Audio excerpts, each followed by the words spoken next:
और जय जोहार। ये महाकौशल की भूमि है। आदिवासी संस्कृति, आप सबकी संस्कृति का ये आंगन है। इस धरती को मेरा बहुत बहुत प्रणाम। क्रांति दूत शंकर शाह जी, श्री रघुनाथ शाह जी, श्री हृदय शाह जी, श्री दलपत शाह जी, श्री टंटिया मामा जी, रानी दुर्गावती जी, रानी अहिल्याबाई जी, अवंतीबाई लोधी जी और रानी फूल कुंवर जी को मेरा नमन। ये एक ऐसी धरती है जहां इतने सारे वीर, इतने सारे महापुरुष रहे हैं। यहाँ आपकी एक बहुत खास संस्कृति है। आते वक्त मैं सोच रही थी कितनी सुंदर, प्राचीन और अनूठी संस्कृति है आपकी। मुझे याद है मेरी दादी जी इंदिरा जी कहती थी कि दुनिया से सबसे बढ़िया संस्कृति है, क्योंकि इसमें आपको प्रकृति से प्रेम सिखाया जाता है, आपको प्रकृति की सुरक्षा करना सिखाया जाता है, प्रकृति की पूजा करना सिखाया जाता है और प्रकृति पर निर्भर आप एक सादा जीवन जीते हैं। अथक मेहनत करते हैं, परिश्रम करते हैं, कर्मठता के आपके असूल हैं और पारंपरिक हुनर और कौशल के सहारे आप अपना जीवन चलाते हैं। साथ साथ प्रकृति को आप समृद्ध रखते हैं और मजबूत रखते हैं। देखिए, मैं अभी मणिया चौगान में गई थी। वहाँ पे मैंने पहली बार देखा ऐसी जगह को, और आप सबकी श्रद्धा उस जगह से जुड़ी है। वहाँ पे आपकी आस्था जुड़ी है। आदिवासी आस्था के गौरव का केंद्र है। मैं वहाँ गई तो मुझे बताया गया कि जो आपकी पगड़ी है, इससे आपका सम्मान जुड़ा हुआ है। मुझे बताया गया कि अगर कोई ऐसी बात होती है, मान लो किसी से ऋण ले लिया, चुका नहीं पा रहे हैं, तो आप पगड़ी रख के जाते हैं। तो ये बात मेरे मन में आई कि जब हम यहाँ चुनाव के समय आते हैं और हम आप सब से बड़े बड़े वादे करके जाते हैं और कहते हैं कि हम ये करेंगे, घोषणाएं करते हैं, तो एक तरह से हम अपनी पगड़ी आपके सामने रखते हैं।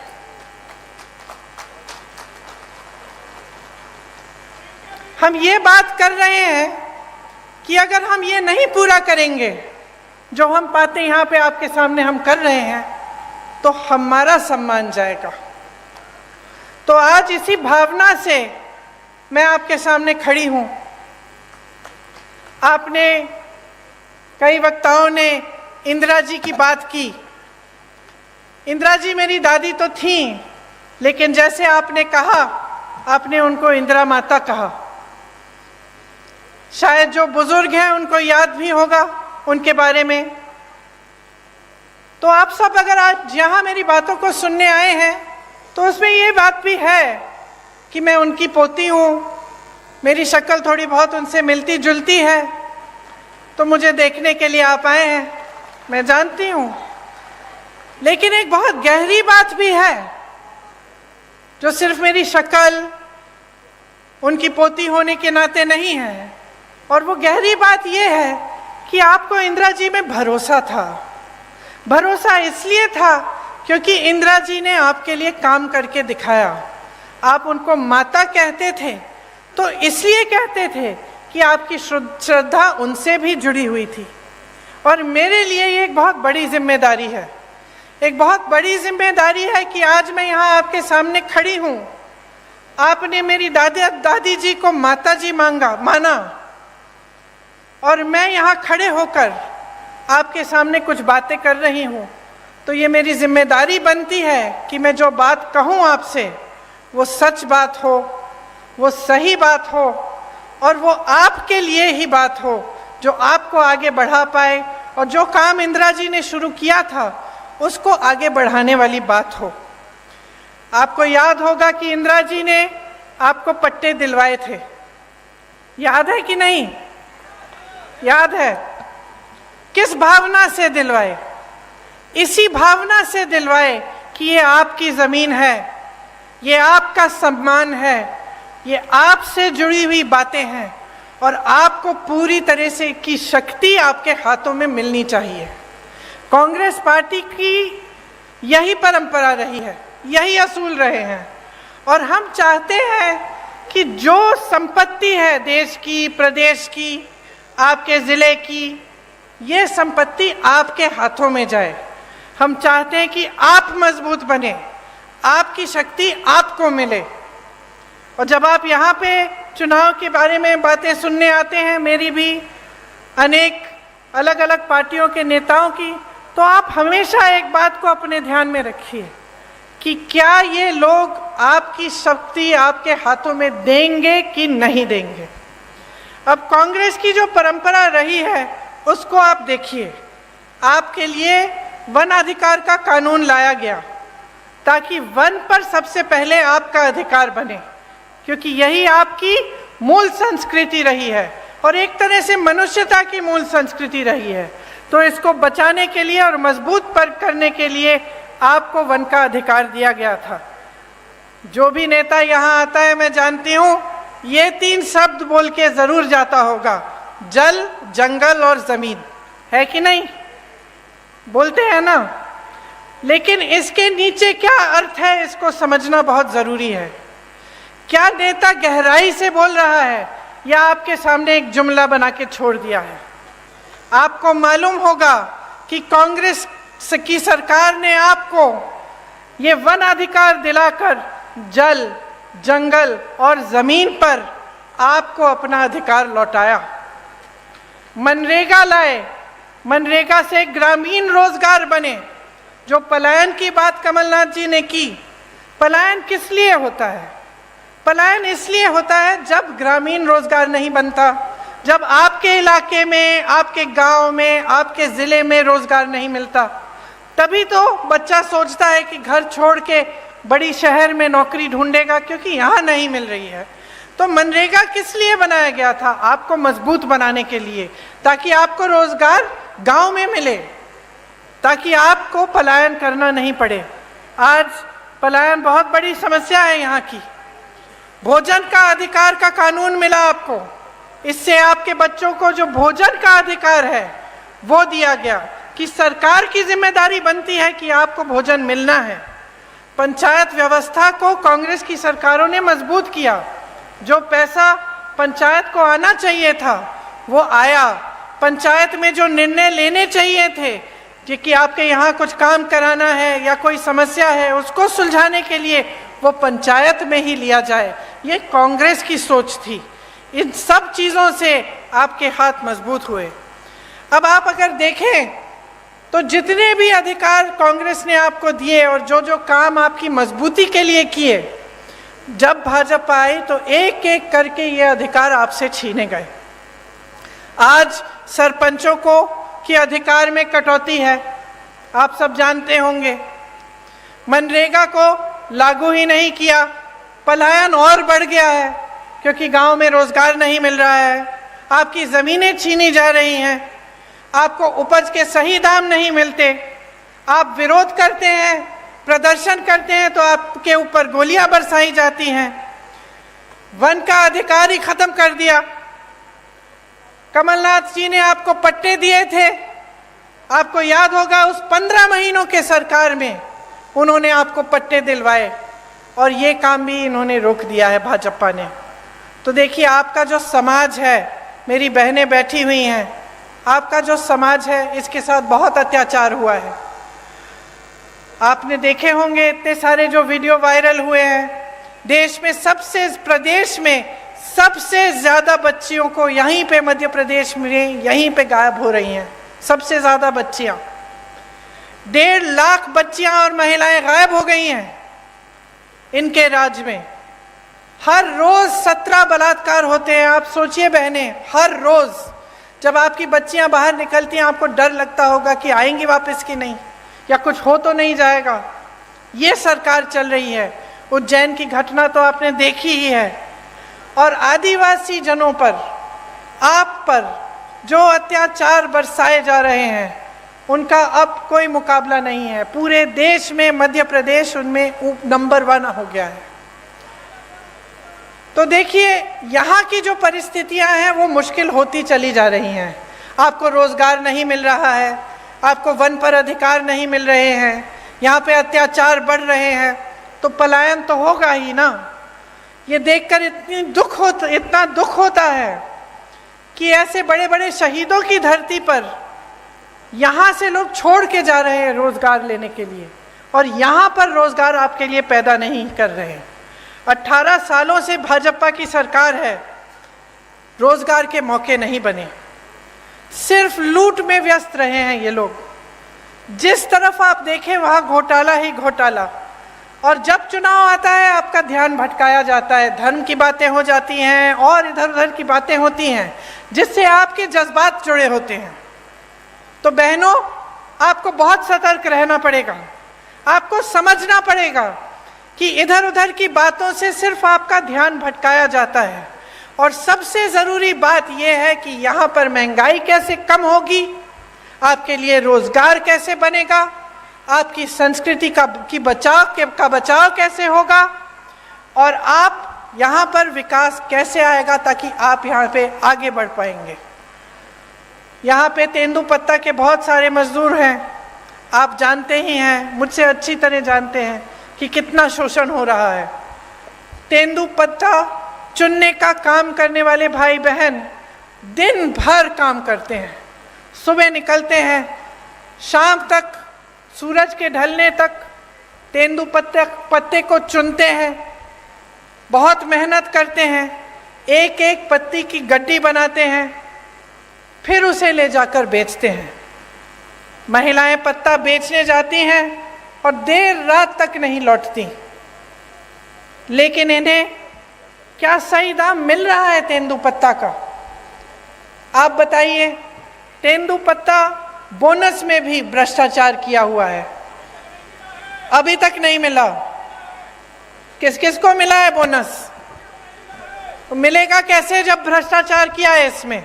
आप सोचिए, हर जगह भ्रष्टाचार कर रहे हैं। आपकी महिलाएं जाके तेंदुपत्ता रोज उसका काम करती हैं, उसको चुनने का काम करती हैं, सुबह से शाम तक काम करती हैं, रात को घर आती हैं, और बोनस में ये भ्रष्टाचार करते हैं, पैसे ये बनाते हैं।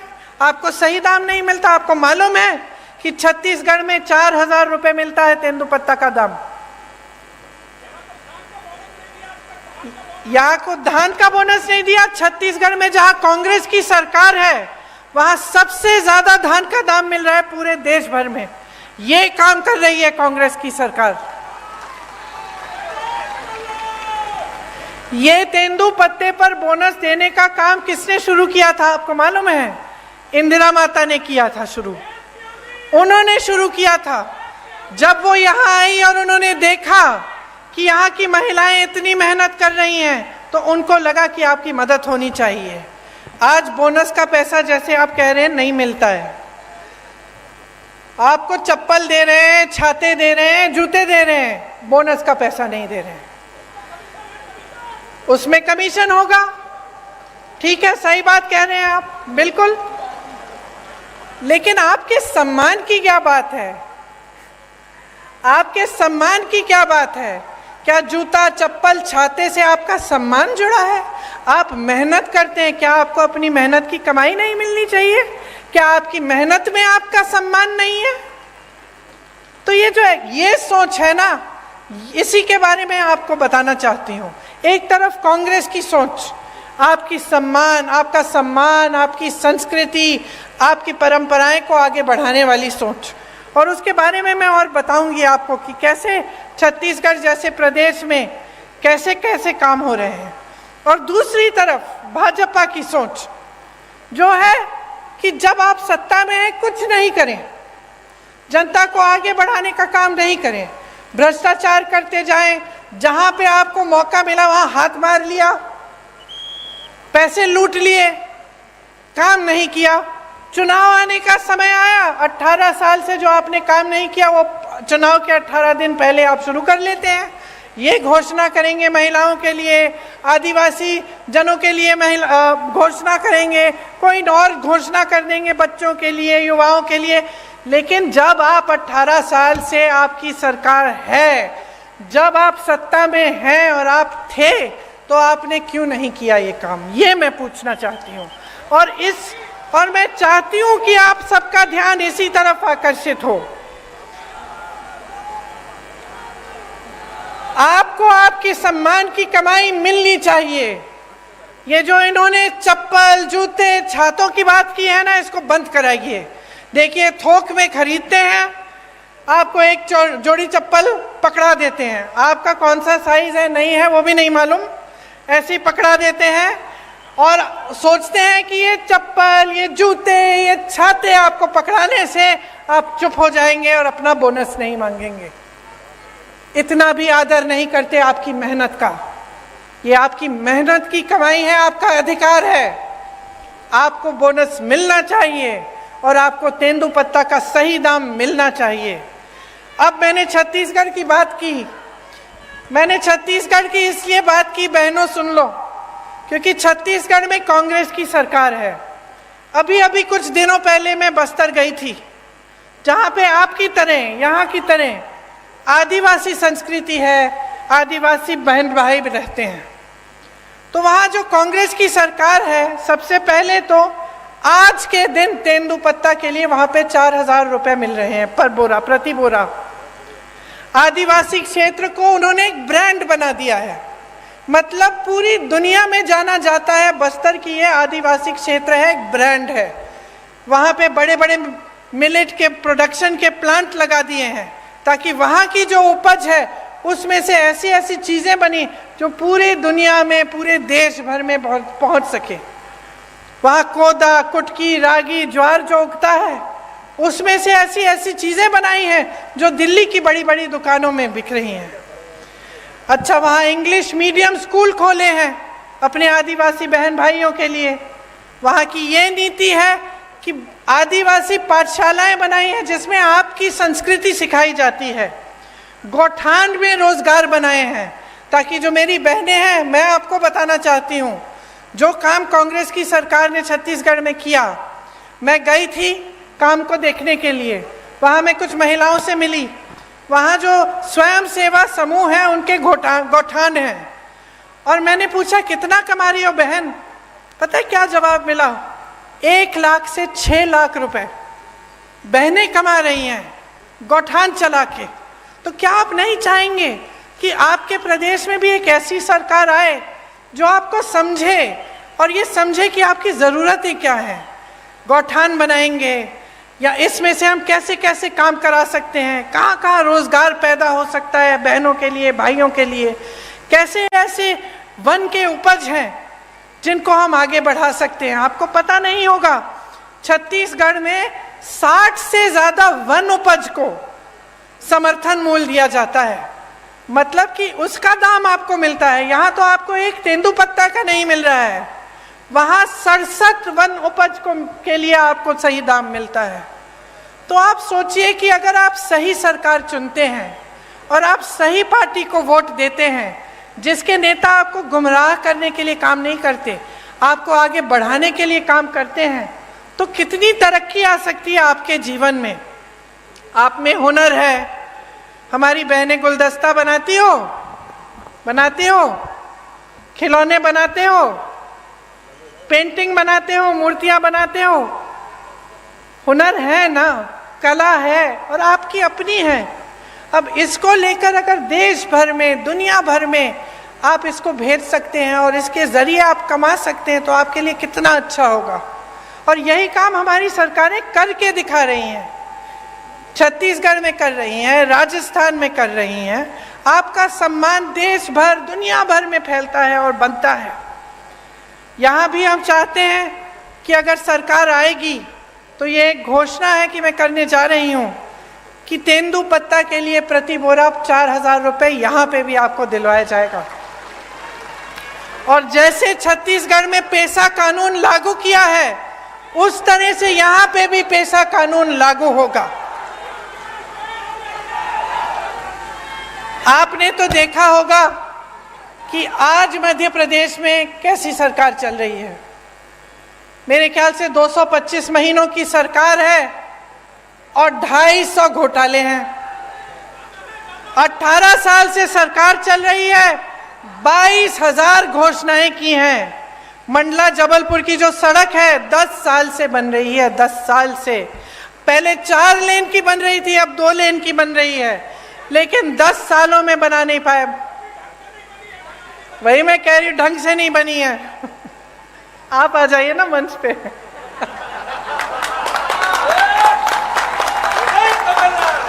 मुझे बताते रहिए। यहाँ की सड़क की तो ये स्थिति है कि गडकरी जी जो मंत्री हैं, जो सड़क बनवाते हैं, उनको आकर माफी मांगनी पड़ी आपके सामने। ये बात है, आप सोचिए। इतने सारे घोटाले, बच्चों के पोषण में घोटाला, मिड डे मील में घोटाला, सर्व शिक्षा अभियान में घोटाला, स्कॉलरशिप में घोटाला, भर्ती परीक्षाओं में घोटाला। तो बच्चों का भविष्य क्या है? आप बताइए बहन, आप ऐसे कर रही हैं, क्या भविष्य है? आप अपनी बच्चों के लिए मेहनत करती हैं कि नहीं? मेहनत करती हैं, मेहनत से उनका पालन पोषण करती हैं। तमाम दुनिया भर की समस्याएं होती है, लेकिन माँ बाप क्या चाहते हैं कि बच्चों की परवरिश ठीक ढंग से हो, बच्चे आगे बढ़ें। लेकिन आपको अंधकार ही अंधकार दिख रहा है। जब आपके स्कूल में पोषण पर घोटाला हो रहा है, जब स्कॉलरशिप पे घोटाला है, जब भर्ती की परीक्षाओं में घोटाला है, तो बेचारा नौजवान करे क्या? स्कूल करता है, पढ़ाई करता है, अच्छे अच्छे अंक भी लाता है, आगे जाकर फीस भरता है, ट्यूशन करेगा, भर्ती परीक्षा के लिए तैयारी करेगा बेचारा। माँ बाप कभी कभी घर से बाहर भी भेज देते हैं, दूर कहीं पे ट्यूशन सेंटर में, किसी शहर के अंदर कि जा बेटा पढ़ ले, अच्छा भविष्य बनेगा। और फिर क्या होता है? उसमें घोटाला हो जाता है, हर स्तर पर घोटाला। तो बेचारा परीक्षा देता है, परीक्षा में पास भी हो जाता है, लेकिन नियुक्ति नहीं होती, क्योंकि घोटाला हो जाता है, सब कुछ बंद हो जाता है। तो जब अगली पीढ़ी, आने वाली पीढ़ी के लिए भी कुछ भविष्य में दिख नहीं रहा है, उम्मीद ही नहीं रही, तो आगे कैसे बढ़ पाओगे? आपका विकास कैसे हो पाएगा? सबसे बड़ा व्यापम का जो घोटाला हुआ यहाँ, पता नहीं कितने लोग मर गए उसमें, किसी ने इंक्वायरी, जांच तक भी नहीं कराई। और वही सरकार चली जा रही है, चली जा रही है। माँ नर्मदा पे घोटाला, महाकाल में घोटाला, मंदिर में जो मूर्तियां लगाई हैं उस पर भी घोटाला। तो थक नहीं गए हो आप? थक गए हो? थक गए हो ना? क्योंकि आखिर देखिए, जो नेता होते हैं, राजनीति में आते हैं, किस लिए आते हैं? ज्यादातर तो ये भावना रख के आते हैं कि कुछ सेवा करेंगे, आपको आगे बढ़ाएंगे, और आपको भी उनसे कुछ उम्मीद रहती है कि ठीक है, ये मेरे गांव का एक नेता है, हमें मेरे करेगा, है कि नहीं? लेकिन जब आपको दिखता है कि चाहे कुछ भी मंच पे आकर कुछ भी कह रहे हैं, आपको कुछ भी कहानियां सुना रहे हैं, लेकिन सच्चाई इनकी कुछ और है।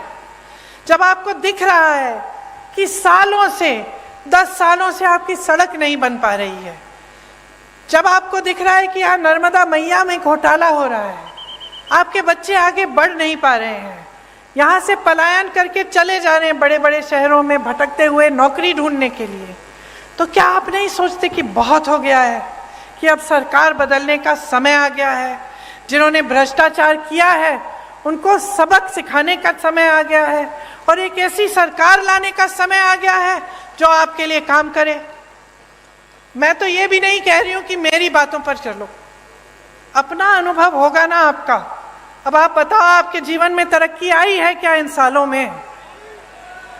जो छोटे दुकानदार हैं, छोटे उद्योगपति हैं, क्या आपका बिजनेस बढ़ा है? नहीं बढ़ा।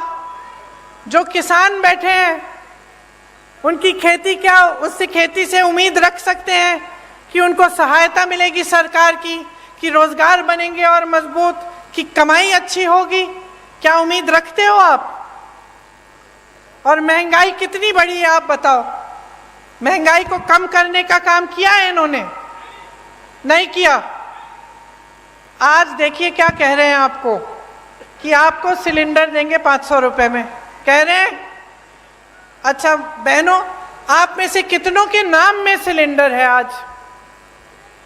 नहीं है ना? परिवार के नाम में होगा सिलेंडर। अब जब आप सिलेंडर लेने जाती हैं तो क्या होता है, आप सोचती हैं कि चलिए अपने नाम में बदलवा दें, क्योंकि उन्होंने कहा है सिर्फ महिलाओं को मिलेगा। आप सोचती हैं कि चलो परिवार का सिलेंडर है, अपने नाम में डलवा दें। और जब डलवाने के लिए जाते हैं तो कितना मांगते हैं आपसे? 4000 रुपए। तो पहले कहते हैं कि आपको मुफ्त में से, मतलब आपको 500 रुपए में सिलेंडर दे रहे हैं। ठीक है, उनको अच्छी तरह मालूम है कि ज्यादातर परिवारों का सिलेंडर महिलाओं के नाम नहीं है। फिर आप जब बदलने जाते हैं तो आपसे 4000 रुपए मांगते हैं। और इसके ऊपर भी सोचिए, देखिए कांग्रेस की जब सरकार थी आपको 60 रुपए में राशन मिलता था कि नहीं मिलता था? और 425 रुपए में सिलेंडर मिलता था। इसका मतलब है कि 485 रुपए में आपको राशन भी मिल जाता था, सिलेंडर भी मिल जाता था। सच बात है। अब इन्होंने आपसे कहा कि चलो सिलेंडर हम आपको 500 में दे देते हैं, राशन आपको मुफ्त दे रहे हैं। ठीक है, और सिलेंडर आज तक, जब तक इन्होंने 500 की बात की, इतने सालों से इनकी सरकार चल रही थी, तो आपको कितने का मिलता था? 1125 रुपए का। तो हम दे रहे थे आपको 485 रुपए में सिलेंडर और राशन। इनके मुफ्त के राशन के साथ आपको 1125 में सिलेंडर मिल रहा था। तो नुकसान किसका हो रहा था? तो इन्होंने तो मार्केटिंग अच्छी कर ली, अभी भी कर रहे हैं। महिलाओं को 500 में सिलेंडर मिल जाएगा, मुफ्त में आपको राशन मिल रहा है। लेकिन असलियत क्या है, इसको पहचानो। नुकसान अभी भी आपका हो रहा है। देखिए आपके बच्चे बीमार पड़ते हैं, दवाई खरीदनी पड़ती है, दुकान जाते हो, महंगी महंगी दवाइयाँ, दवाई पे जीएसटी है। आपके छत में से पानी गिर रहा है, छत को ठीक करना है, सीमेंट, कुछ भी आपको जिस चीज़ का इस्तेमाल करना होता है वो महंगा हो गया है, उस पे जीएसटी है। मेरे किसान भाई बहन, डीजल पे, पेट्रोल महंगा, डीजल महंगा, जो भी आप इस्तेमाल करते हैं उस पे जीएसटी है। तो कैसे गुजारा कर रहे हैं? कभी मैं सोचती हूँ, मुझे समझ में ही नहीं आ रहा गुजारा कैसे कर पा रहे हो। एक तरफ रोजगार बंद है, बना ही नहीं रहे हैं। जहाँ से बनते थे बड़े बड़े पीएसयू, वो तो सारे इन्होंने अपने बड़े बड़े दोस्तों को बेच दिए। छोटे उद्योगों से रोजगार बनते थे, खेती से बनते थे, सब बंद कर दिया। मनरेगा बंद कर दिया, ग्रामीण रोजगार बंद कर दिया। छोटे छोटे उद्योग, दुकानदार इतने त्रस्त और परेशान है, खुद कमा नहीं पा रहे हैं, रोजगार कहाँ देंगे? एक तरफ रोजगार बंद, दूसरी तरफ महंगाई इतनी बढ़ चुकी है, ऊपर से अत्याचार लादे जा रहे हैं आप पे। तो आप गुजारा कैसे करते हैं? आप सुबह जब उठते हैं तो कैसे सोचते हैं कि चलो एक और दिन हम निकाल लेते हैं, चलते हैं हम तेंदुपत्ते को चुनने के लिए, शायद कुछ कमाई हो जाए। क्या ये सही है जो आपके साथ हो रहा है? क्या ये सही है? जोर से बोलो। सही नहीं है, क्योंकि हम सब जो यहाँ खड़े हैं आपकी वजह से खड़े हैं। जितने भी नेता हैं, हमारी पार्टी के हों, किसी और पार्टी के हों, उनको बनाने वाले आप हैं। आप सत्ता नहीं दोगे ना, आप वोट नहीं दोगे, तो हिम्मत है किसी की इस स्टेज पे आने की, इस मंच पे खड़े होने की? तो शक्ति किसकी है? जोर से बोलो, शक्ति किसकी है? वोट किसका है? तो इस्तेमाल करो इस शक्ति को। आंख मत बंद करो, जागरूक बनो, अपनी शक्ति को समझो, इसे पहचानो। ये जो खेल खेले जाते हैं आपके साथ, इनको देखो, कितने पद खाली हैं इस सरकार में। आप कहीं भी किसी भी स्तर पर देखिए, पद खाली पड़े हैं, लेकिन यहाँ के नौजवान बेरोजगार हैं। क्यों? पद पड़े में पद दो, भरो उनको, नहीं, आप भर्ती के घोटाले करते हैं, भरना नहीं चाहते। आप स्वास्थ्य की व्यवस्था में देखिए, 70,000 शिक्षकों के पद खाली हैं। स्वास्थ्य व्यवस्था में हर स्तर पर 90% से ज्यादा पद खाली हैं। ये मंडला में आपका अस्पताल नहीं है आज तक। 18 सालों से सरकार है, आपको दूर दूर जाना पड़ता है जब आप बीमार पड़ते हैं। क्यों? ये सरकार तो आपने बनाई है। जैसे मैंने कहा, सत्ता आपने दी है, वोट आपका था, तो अब जिम्मेदारी भी तो आपकी बनती है। मैंने कहा, मैं इंदिरा जी की पोती हूँ, एक बहुत बड़ी जिम्मेदारी है कि मैं आपके सामने सच बोलूं, कि मैं जो बातें करूं वो बातें करके भूल न जाऊं। लेकिन आपकी भी बहुत बड़ी जिम्मेदारी है। आपके भी पूर्वज इस देश के लिए शहीद हुए। जब मैं यहाँ आई, जब मैंने अपना भाषण शुरू किया, तो कितने नाम लिए। ये किसके पूर्वज थे? आपके पूर्वज। इन्होंने इस देश के लिए, आपकी धरती के लिए लड़ाई की, आज़ादी की लड़ाई लड़ी। तो उनके प्रति भी आपकी जिम्मेदारी बनती है ना, अपनी संस्कृति, अपनी परंपराओं के प्रति। और सबसे बड़ी जिम्मेदारी क्या है कि आप ऐसी सरकार चुने जो आपके देश प्रदेश में विकास लाए और आपके लिए दिन रात काम करे। अगर यहाँ अस्पताल नहीं है तो इनकी हिम्मत नहीं होनी चाहिए थी आपके सामने आने की, कि 18 साल से सरकार चला रहे हैं, 10 सालों से सड़क नहीं बना पाए, 18 सालों से यहाँ अस्पताल नहीं बना पाए।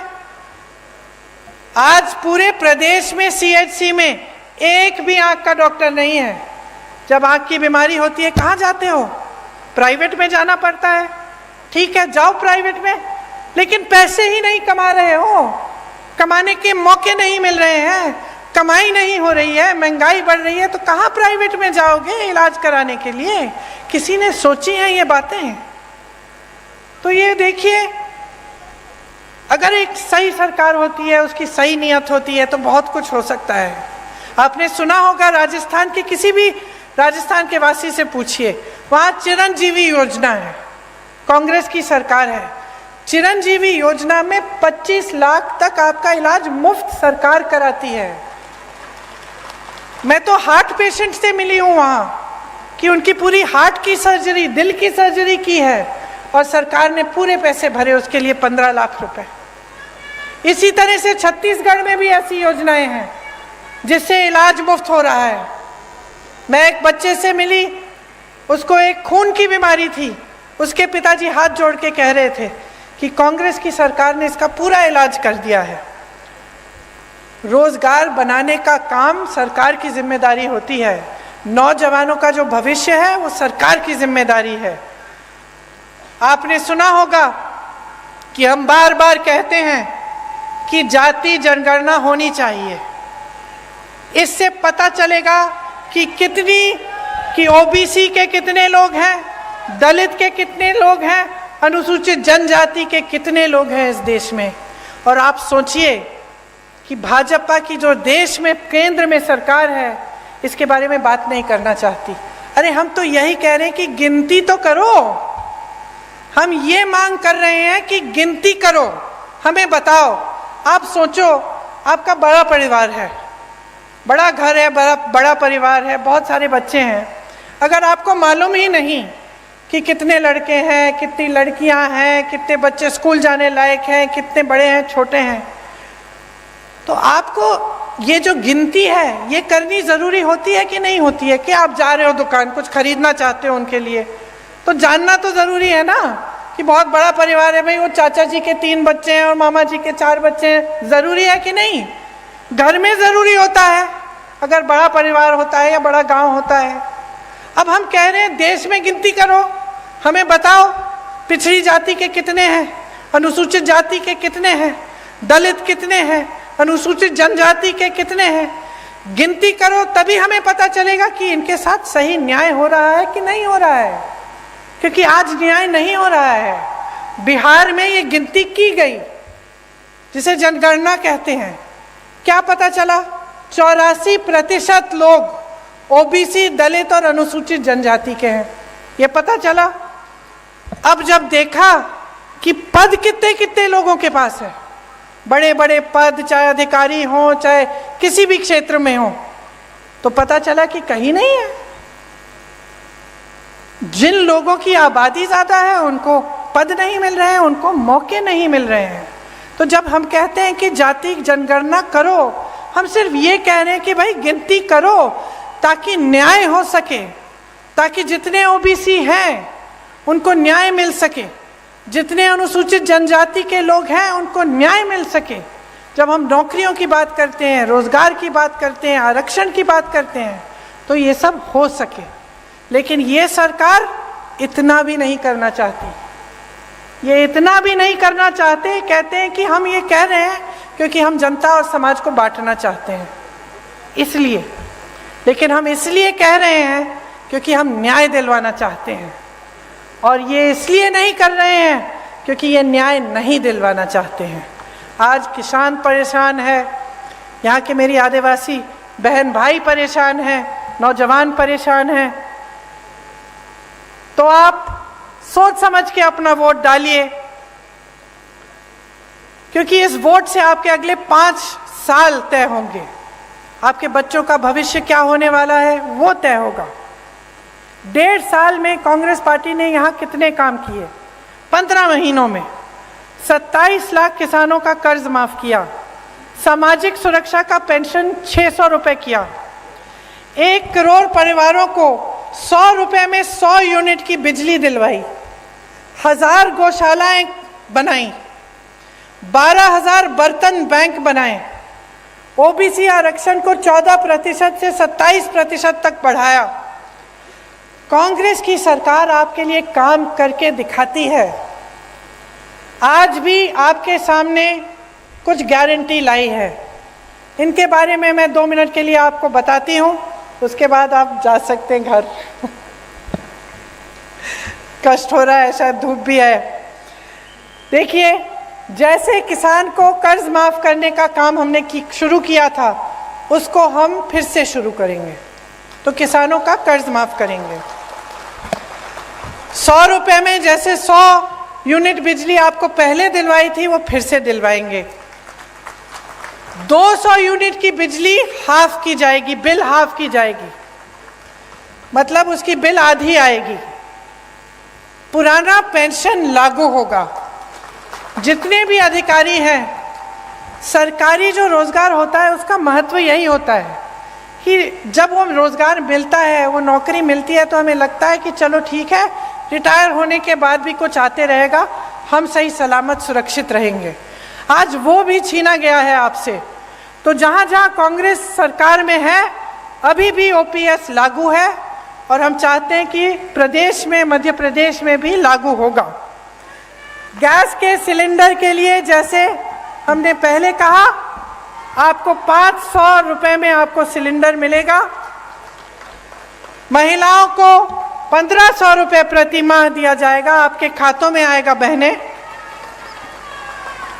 5 हॉर्स पावर की सिंचाई की बिजली किसानों को मुफ्त मिलेगी।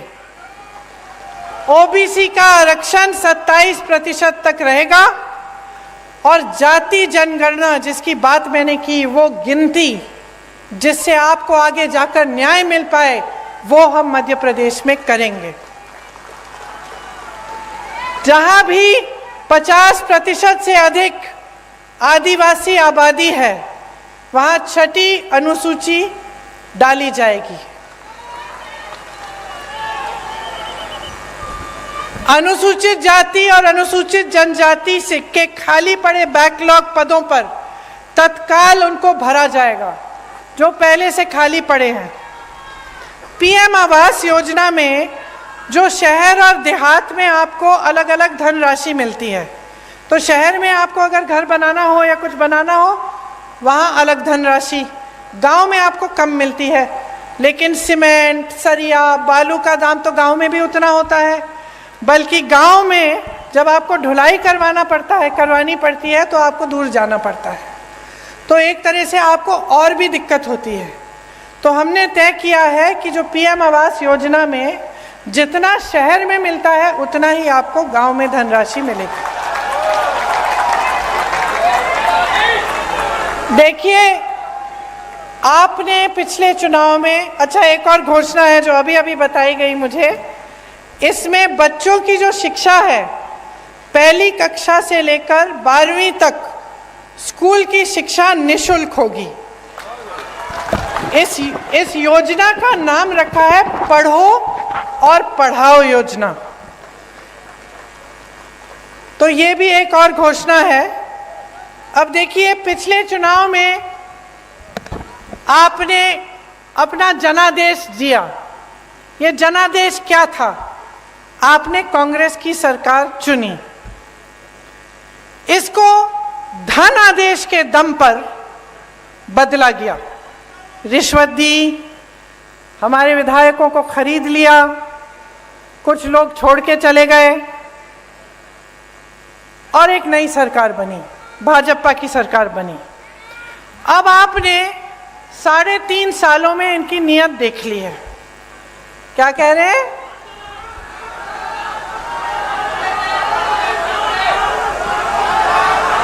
सुनाई नहीं दे रहा ठीक से, मुझे बताइए। हाँ जी, कमलनाथ जी आइए। आप सब जानते हैं कि कांग्रेस की सरकार किसानों की हितैषी है। मैं यहां नहीं बोल रहा, पर मैं आपको एक आश्वासन दे सकता हूं कि आप निराश नहीं होंगे।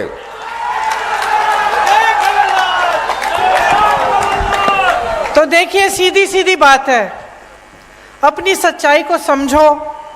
जो आपकी असलियत है, जो आप जी रहे हो, उसको देखो। सुबह से शाम तक काम करते हो, मेहनत करते हो, क्या रोजगार नहीं मिल रहा है, महंगाई है, परेशान हो, जीवन में क्या तरक्की आई है, नहीं आई है, इन सबको देखते हुए अपना वोट दो। जो नेता है आपके सामने, उसकी नीयत समझो। जो पार्टी घोषणा कर रही है, उसका रिकॉर्ड देखो। अच्छा, ये घोषणा कर रहे हैं, इनके दूसरे प्रदेशों में देखो क्या हो रहा है। मैं कह रही हूं, अगर यहाँ पे 4,000 रुपए मिलेगा तेंदुपत्ता के लिए, तो देखो छत्तीसगढ़ में मिल रहा है। अगर धान की कीमत बढ़ाई जाएगी, तो देखो छत्तीसगढ़ में सबसे ज्यादा आज मिल रही है पूरे देश में।